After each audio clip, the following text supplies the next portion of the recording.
ఆంధ్రప్రదేశ్లో కూటమి సర్కార్ పాలన ఎంత డిజాస్టర్ మేనేజ్మెంట్ చేస్తూ ఉందో చూస్తూనే ఉన్నారు కదా. వైఎస్ జగన్మోహన్ రెడ్డి అంటే కలగజేసుకుంటే తప్ప ఏ సమస్యకు కూడా పరిష్కారం దొరకలేని ఇవ్వలేని స్థితిలోకి కూటమి సర్కారు వెళ్ళిపోయింది. ఇక ఆయన విజనరీ బాబు గారేమో లండన్లో ఉంటారు. తర్వాత ఇంకొక ఆయనేమో తన తమ్ముడు పెళ్లి వేడుకలో గడుపుతుంటారు. ఇంకొక సనాతన ధర్మ పరిరక్షకుడేమో అసలు రాష్ట్రంలో ఉన్నాడా లేడు కూడా. ఆంధ్రప్రదేశ్లో కూటమి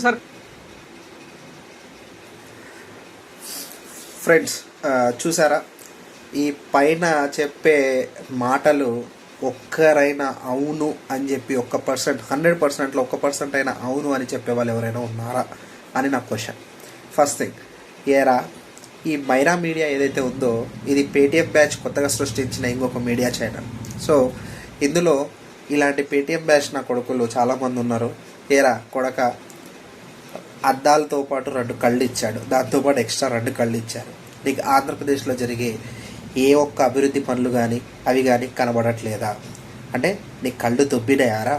ఏం మాట్లాడుతున్నావు నువ్వు ఒకసారి మాట్లాడే మాటలు కానీ చెప్పే విధానం కానీ ఏదైనా ఒకసారి ఏంది? జగన్మోహన్ రెడ్డి గారు చెప్పేదాకా ప్రభుత్వం తెలుసుకోలేని దీనస్థితిలో ప్రభుత్వం ఉందని నువ్వు చెప్తున్నావు.